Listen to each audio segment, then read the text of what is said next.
with that, I'd like to introduce Minerva Tantoco, the first CTO for New York City, which is a great position to be in, because, and that's one of the reasons I didn't talk about smart cities, because I figured you'd probably want to chat about that.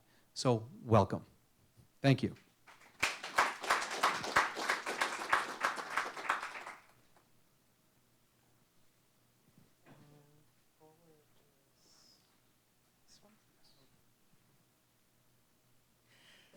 Hi, good afternoon, everybody. How are you? Good, good. I'm fine. Thank you for asking. And I just want to thank our hosts, HCL, Anupam, Kevin. Thanks for inviting me to come and talk about, the impact of IoT and AI on how we can improve human interaction, specifically in my current role as CTO of New York. Just want to give you a quick background on where I came from. This is actually my first public sector job. I've been in technology for 30 years, and I was just a short 18 months ago. And to be the first ever CTO of New York and as your first sort of government job has really been an incredible and exciting opportunity. So it's a little bit like this. There's a picture of City Hall. Insert CTO here. That's roughly where I sit, actually. It's on the second floor in what's called the bullpen. I'm pretty much the only nerd in the place. Everyone else is either an elected official, the staff of that elected official, or a lawyer of some kind. And I'm like the nerd. It's really great because while I may be an expert in technology, everyone else there is an expert in government. And one of the things that I focus on is that intersection between the transformative power of technology and government. And so without going into the super, super long history of the future, I'll tell you a little bit of my role in it. I started my first software company in 1985 in Silicon Valley. It was an artificial intelligence company. We sold it 5 years later to what was then the largest software company in the world's Computer Associates. Some of you might have heard of that. At the ripe old age of 20. That was my first foray into AI. I invented every job I've ever had. I was studying artificial intelligence in college, and as a junior, I thought I should just start an AI company, and so I did. What's hugely different between 1985 AI and 2016 AI is really important to note. One is some of it stayed the same, the concept of rules, or what we call inference engines, the concept of, creating our product actually was a spreadsheet that wrote its own formulas. So we thought that was pretty cool. But what's massively different now is that we have these AI techniques, but we also have three important ingredients. One, massive compute. So remember, 85, that was just after the 286 was introduced, right? So, rocks and sticks might have been a little faster for some of the computing we had to do back. Oh, there's sort of a picture there. Massive connectivity. So again, this was at least 20 years before, the internet as we know it was invented. And so, most of our work was done on standalone Lisp machines. And then we had to put things on disks and carry them around. SneakerNet, we called it, for those of you who are old timers like me. And the third thing was massive data, right? So the source of all of our data that we would manipulate with our AI program were in mainframes, and it was quite a process. It took about a week to download stuff, and then we would have to load it in and then run our rules against it, and then, and now with all three of those things, massive compute, massive connectivity, and massive data, plus the AI, is just creating a set of potential benefits and opportunities that we could only dream of in science fiction books before. Kind of like the Ex Machina. Great movie, by the way. You should see it. Disturbing, but we kind of went from that to that, right? In about roughly. And this is just to prove that I am that old. This was this was the very first sort of mobile device. It was called a laptop. And then on the right is actually a photo of the first. It wasn't AI, but it was a simulation program called ELIZA. I don't know. You could type into it, and it would answer you like a psychotherapist would. And so we did a little experiment, and this was in 1984. This picture on the right, where it says the doctor is in. ELIZA's the doctor is in. You would ask it questions. I hooked it up to a voice synthesizer, and it would be sort of like talking to a very strangely accented psychotherapist. So. It was pretty good. It was actually pretty good. So that's just to prove that I'm there. William Gibson, my favorite author. If you haven't read Neuromancer, you should. I'm going to talk a little bit about now what's the future of the future. So talked about the history of the future, and basically the future is already here. It's just not evenly distributed. And what that means is that there are pockets of the future already happening. And our job as technologists, as thought leaders, is to distribute that future, make it real. And that is a big part of what I do, believe it or not, in my role as CTO. We want to distribute that future more evenly, meaning that we want to use technology to make New York City not only a smart city, but also an equitable city. I'm going to give you some examples of what we mean by that. So here, we had a project, actually continues, called traffic signal prioritization. Basically, it's connects the buses and the GPS on those buses with traffic signals and gives prioritization to those buses. It's actually been very, very successful. We've improved commute times by 20%.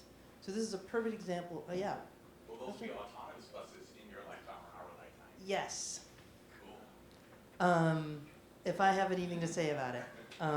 I did ride a driverless bus in Barcelona and a driverless car in Dubai.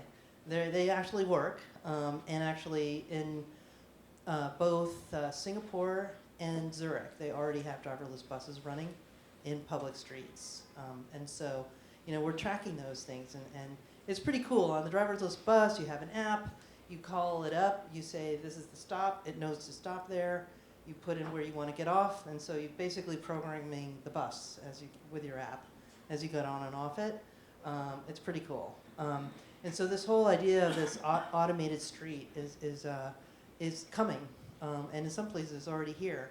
Part of what I'm saying is that this is actually already there. If you take those buses, it will be prioritized, especially during rush hour. Another one, our Department of Environmental Protection. We've got wireless water meters. I think what's really great about this is that, it's about sustainability, but we also saved $3 million, for residents and landlords and water bills. Instead of waiting till the end of the month, you get some crazy big bill, and what the heck happened here? We alert you to those surges and say, we think you have a leak somewhere. And maybe you should check your pipes before you get that gigantic water bill. So it's a perfect example here. $73 million in savings for residents. It's $3 million in eliminating manual readings. Right? There's a program called ShotSpotter. Again, gunshots are the most underreported kinds of things, so public safety. So these devices not only will detect the pattern, the sound pattern of gunshots, but the technology also will triangulate with great precision precisely where they think that is. And so then it's immediately sent to a nearby precinct and nearby police officers who can go on the scene. If you spin that out a little further, which we don't have yet today, but imagine then that particular location could suddenly have the streetlights would increase their brightness, and so you would immediately have eyes on the scene and people lit up so you could find out where the area is. If you happen to be standing there, you would be alerted right away that something was happening. This is another great example of how IoT, intelligent rules, and the connectivity really makes lives better. Our office is issuing a series of guidelines. Again, while all this is great, we also want to make sure that we protect the privacy and security of individuals on walking on our streets. So my office is soon to be releasing a set of guidelines around how to do this well, how to do this right. So that's a tool for our agencies to use when they're developing these kinds of projects. Just to do a brief level set, now that you've seen sort of the scope of these things, New York City, you can kind of think of government as an industry, but I think when you think about New York City, it's actually every industry, right? New York City's annual operating budget, we just announced last week, is $82.1 billion. We have 35,000 police officers, I think, or maybe 36 now. That's bigger than most standing armies in the world. We have 8.5 million residents. 1.1 million of them are the kids in our public schools. We run the world's largest public hospital system. It's 11 hospitals in Health and Hospitals Corporation.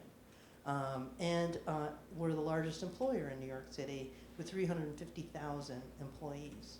And that's not including consultants. So, when you think about all the possible ways that New York City could use tech, it's pretty much in every single industry. We deliver 17 million meals to people in their homes, one of our public services. So meal delivery, logistics, and all of that stuff. So I've just shown you a very small sample of some of the ways we're using smart city tech to make New York City a better place to live. You might have heard of the Link NYC Wi-Fi hotspots. So this was one of the very first programs that came across my desk. Helping to bring it over the finish line was replacing the franchise for the old unsightly payphones with these beautiful, sleek, free Wi-Fi hotspots with 100 megabyte speeds. And some of them will deliver a gigabyte speed of Wi-Fi. And that's going to be the world's largest and fastest free municipal Wi-Fi in the world when we're done with over 7,500 of these in the streets. You see them along 3rd Avenue and 8th Avenue. It's probably going to go all the way up to the Bronx probably in July.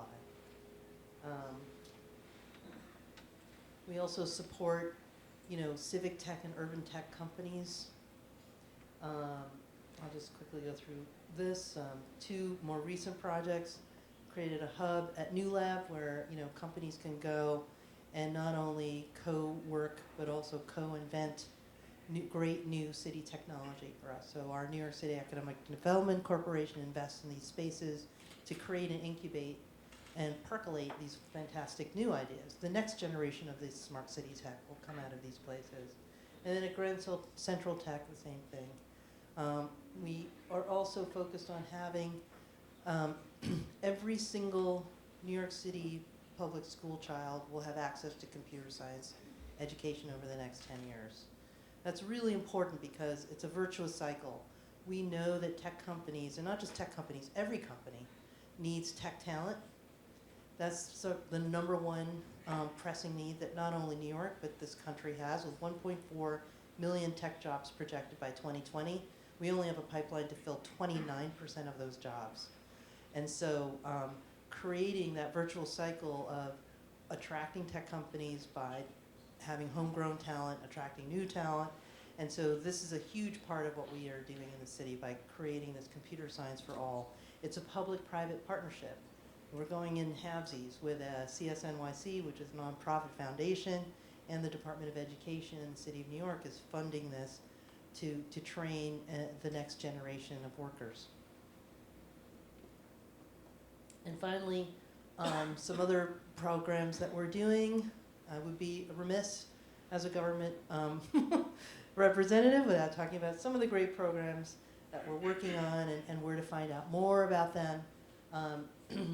For Ladders for Leaders, this is sort of my personal favorite pet project. This is summer jobs for youth, and my goal is to have more of those summer jobs for youth be jobs, tech jobs and tech companies. And we had huge success last year. We got a ton of kids placed at AOL, Pandora, Medidata, and they were so thrilled with the students that they got that half of them don't want them to go to college now. They just want to come and have them come. And we're like, no, you can't do that. They have to. That's the idea. You know, expose them and let them go to college. So if you're interested in that, if your company's interested in that, please, have a look at nyc.gov/CYE. That's the Center for Youth Employment. Find out more about computer science for all. We've had such an outpouring of great support. People who want to become mentors, show people how great a tech career is, how great any career is that needs tech to be part of it. We also pioneered the Tech Talent Pipeline. It was a pilot from 2014 where we actually worked directly with employers and trained low opportunity folks to go directly into user experience, iOS, and web development jobs. We've placed people at Twitter, AOL, and folks who just didn't have the opportunity to learn those skills, but they went from either being on public assistance or a minimum wage job to an entry-level job at Twitter. And all they needed was 8 months of training. And the employers who helped us design the program, they got the tech talent they needed. So it was like a win-win. Finally, support women entrepreneurs. We have We NYC. We know that entrepreneurship is the engine of growth for New York City. So we have a lot of programs especially focused on women and minority entrepreneurs, and so that's another place to learn about that. Finally, as an old nerd, I do want to leave you by repeating that quote. The future is already here. It's just not evenly distributed, and you are a huge part of the future of tech here in New York City. So I hope that you go forth and evenly distribute it. Thank you.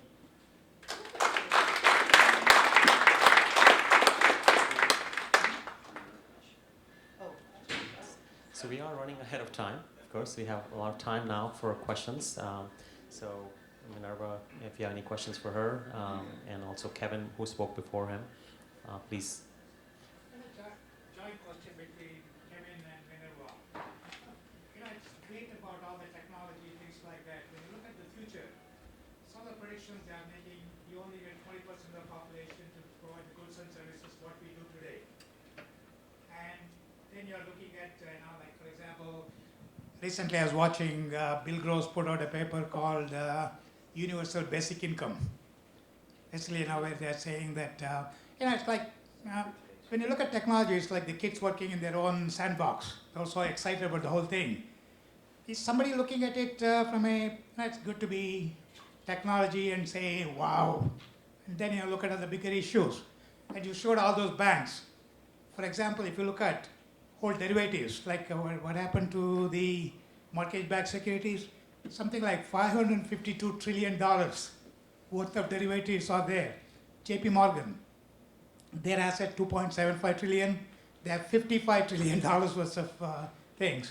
So I know it's difficult to get your hands around, especially the people utilization and the world, the future.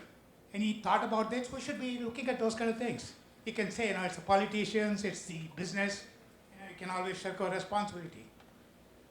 Any comments? You want to start, and then I'll. I'll address that. I think especially about AI, artificial intelligence. This has been raised as a huge concern. Its potential impact on the labor markets and the economy overall, and displacing a lot of workers. And I agree, it's something that you can't just wave off and kind of go into without considering the social implications of what we do. And from my perspective as technologists, it's our responsibility to look after the social implications of what we do.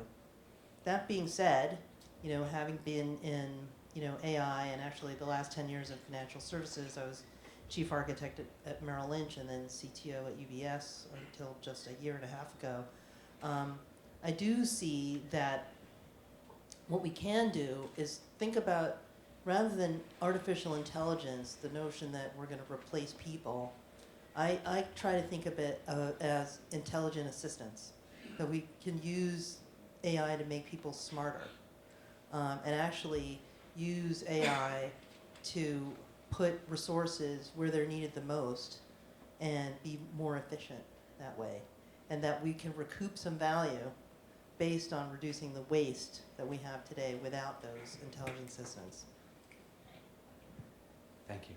So in 2011, I started the Avasant Foundation, and it was funded by a grant from the Rockefeller Foundation. And they identified us as a key partner, and they said, look, you're an expert in strategic sourcing and technology. How can we educate our children in these new emerging markets? And they had a particular focus in Africa. And we did a 23-country study. And that's where a lot of our conclusions, even for where my presentation came from, we realized that we are actually not talking about public policy per se, or a jobless recovery, or Republicans versus Democrats, but a revolution that was going to impact labor markets that was absolutely unstoppable. And so what we needed to focus on was raising awareness so we could drive youth education, which is what our primary focus is. Youth education and youth employment. We then were invited by the Clinton Global Initiative, and also Microsoft, and the Inter-American Development Bank, and then the World Bank, and our foundation has grown, and all around these issues. So we have 6 schools today, in fact, globally, that are really focused on bringing young people into the global economy. Now, all of this may mean a lot, and we can all think about it as a small drop in a big pond of things that can be done. But the answer to the question of what should I be doing if I'm 18 years old, what should I be studying, where should I be going, when you yourself can't tell me that 20 years ago you knew what you were going to be doing, is a very fair question. And I think that when we talk about labor markets and what young people are going to be doing tomorrow, we don't have the answer. All we can do is try to drive them into the workforce, which is what our primary mission is, so they grow with the change and aren't left behind. So that's the perspective. I don't know if I answered your question. Yeah.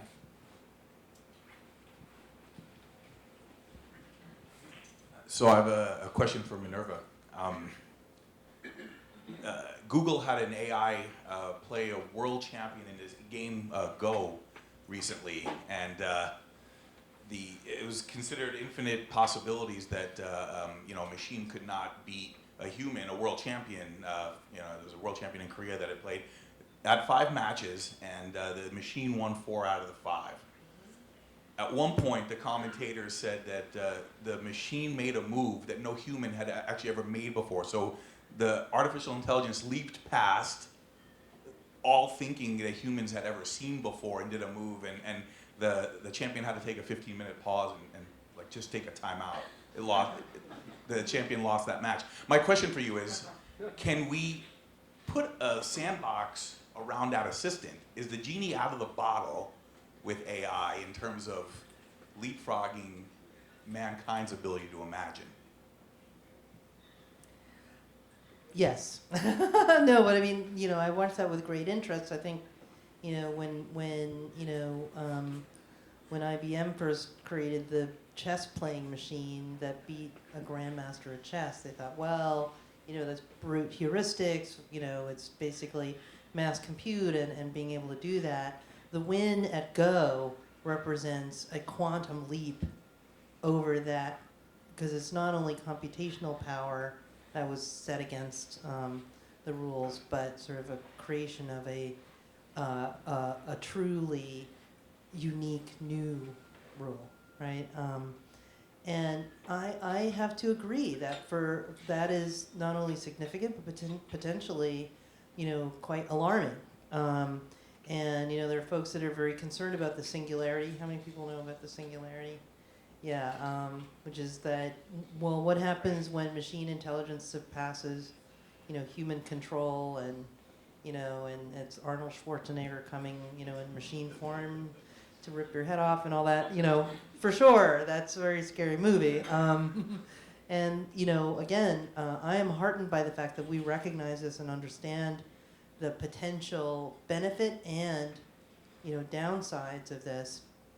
There's a organization called OpenAI.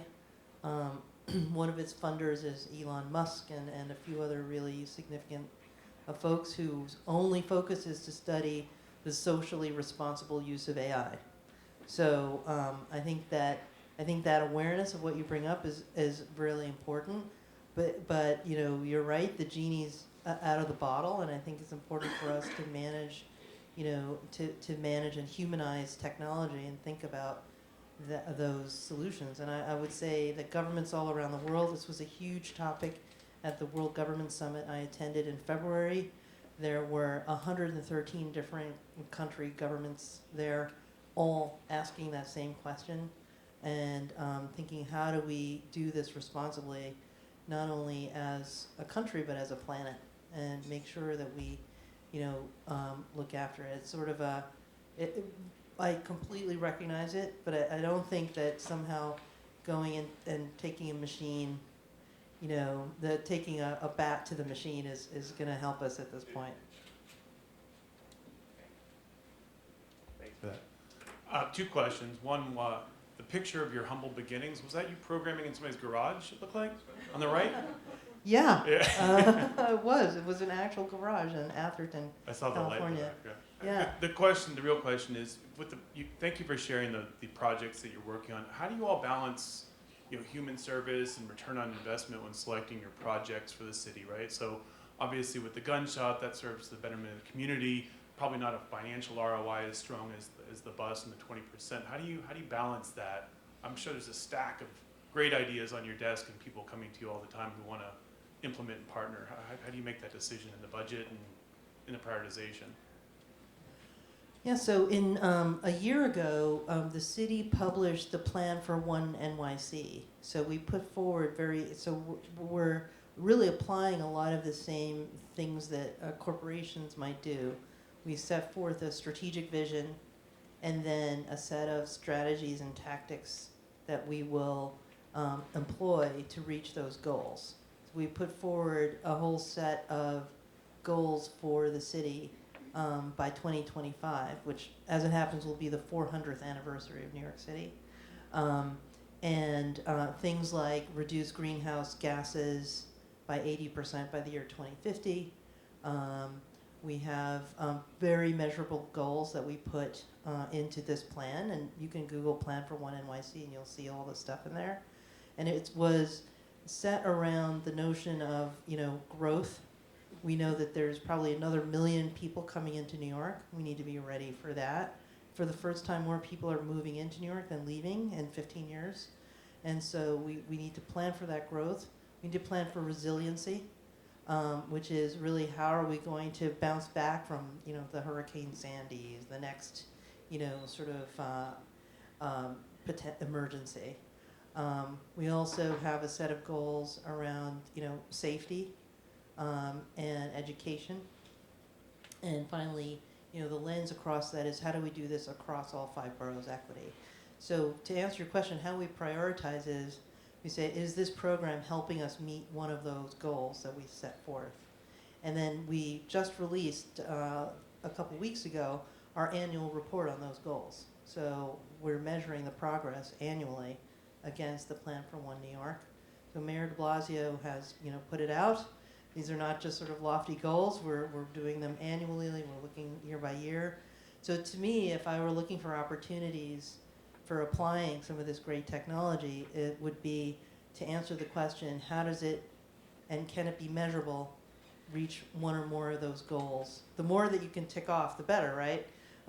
So like the water meters, you know, is both sustainability and saving residents money. So that's like 2 stars for that one, you know. So that's kind of a good guideline to look at if you're interested in ways to help the city meet its goals. Hi, my name is Annalise Valares. I'm the CEO of Women's Sphere. We're excited to be a partner of this event. I'm also one of the young global leaders participating in the summit. And at the World Economic Forum annual meeting in Davos this year, the theme was the 4th Industrial Revolution. And my question has to do with how we get more women to be architects of this 4th Industrial Revolution. I think there's been a ton of focus on getting more women into computer science. But I think the bigger issue is how do we actually get more women to be helping drive this revolution?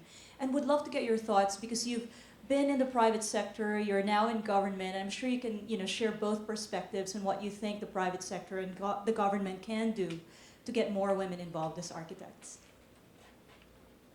Thank you, Annalisa, and thank you for inviting me to come and speak.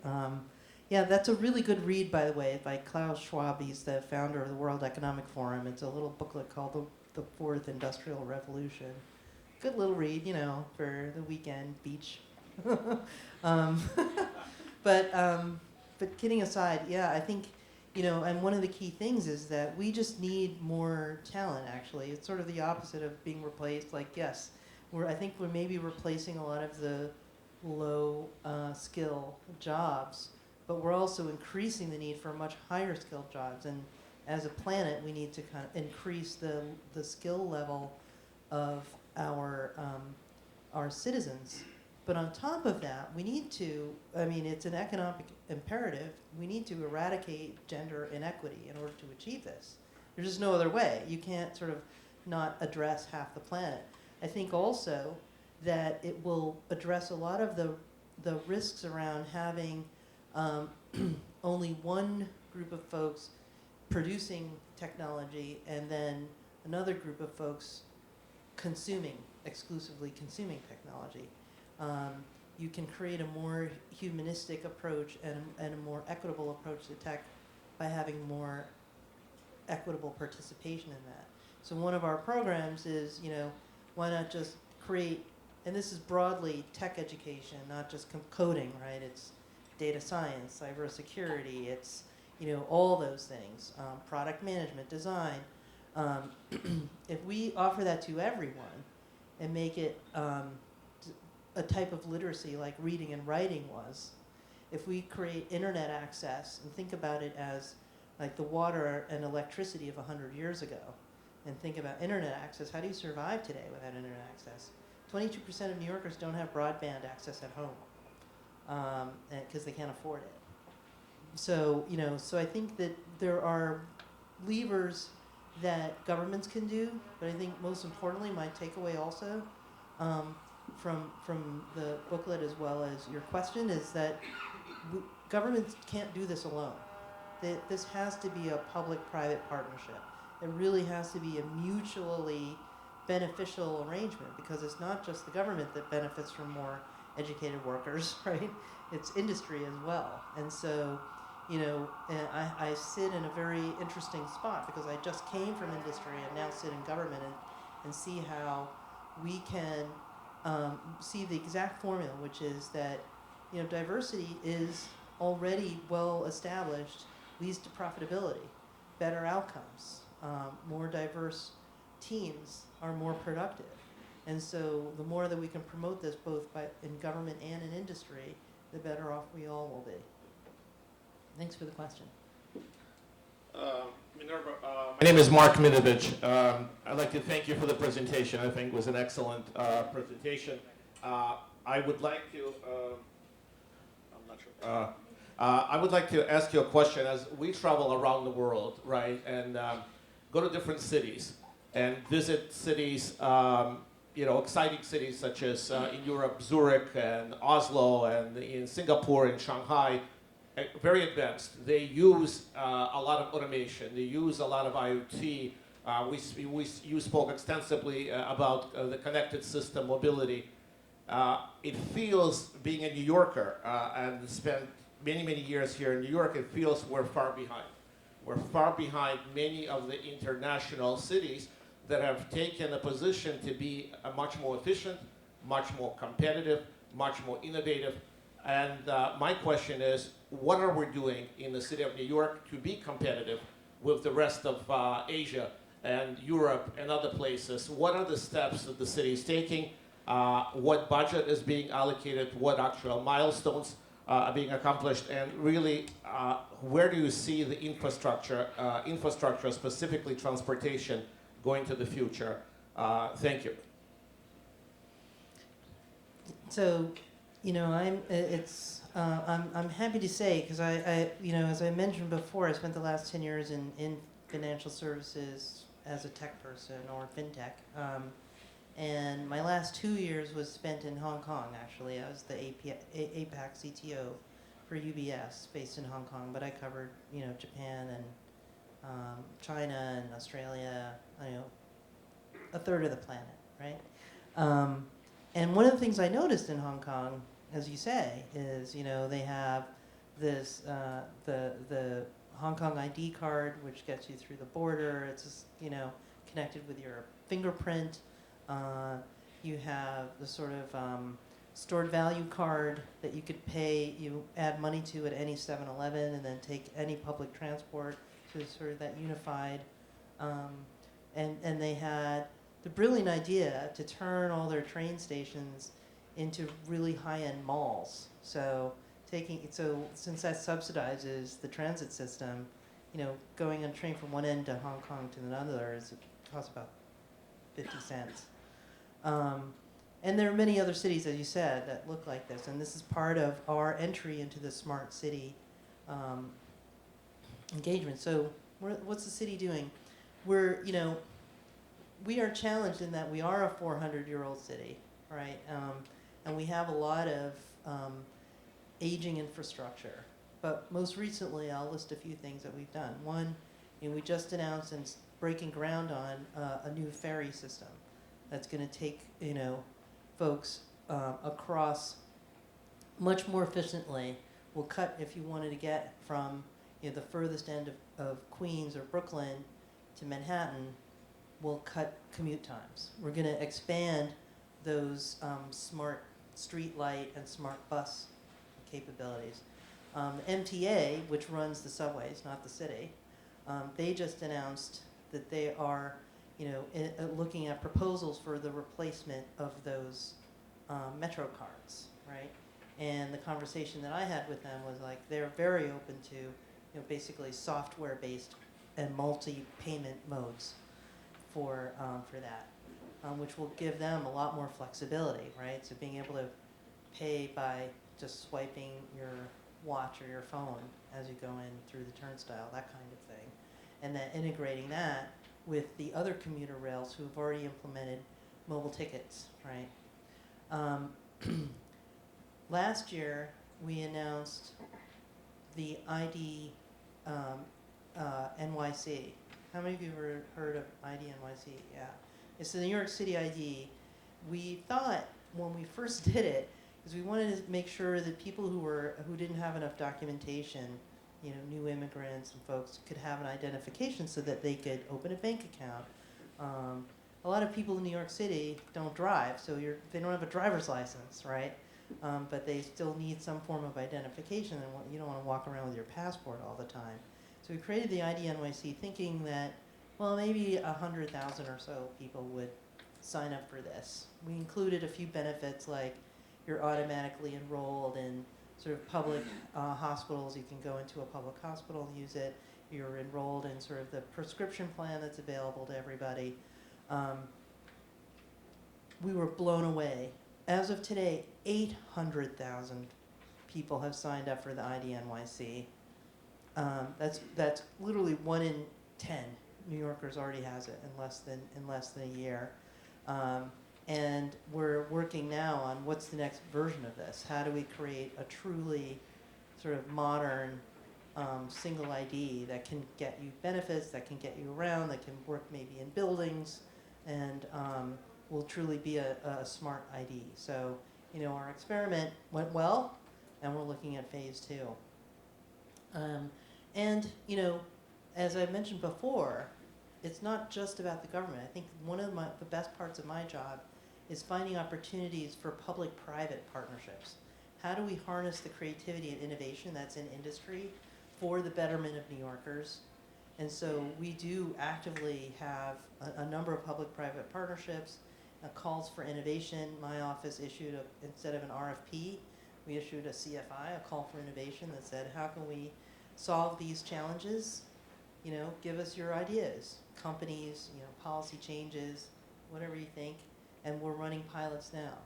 We also announced the neighborhood innovation labs, where we can create a space where companies who want to try their on-the-street technology can work with the community organizations, with my office, and with private companies to try new technology. So whether that's, you know, a smart, you know, wastebasket, or a smart, you know, park bench, those are the kinds of projects that we're doing as well. And we're doing it in a way that engages the community. It's not just about companies coming in and putting a bunch of sensors around. We really are trying to do it in a unique way that engages with industry as well. So does that answer your question about our plans? I'm more interested in benchmarks. If you have the benchmarks, where actually New York City is comparison to other global metropolitan markets and cities. If you have some of that, if you could share that. Sure. You know, interestingly, Nesta and CITIE named New York one of the top 10 innovative cities in the world. And they listed a whole set of, so there's a bunch of studies that actually put New York at not only in the top 10, but in #1. So, and they each have their own different benchmarks for how they decide these things. And interestingly, one of the things that they look at is, does the city have a coordinated tech strategy or coordinated smart city strategy? And does the city have a person that does that? So I've had calls from at least 4 other international cities asking how they could set up a mayor's office of tech and innovation like ours. And so, you know, while on the surface, and that's what fascinated me the most when I joined, is I like you know, didn't realize how much smart tech there was already in the city.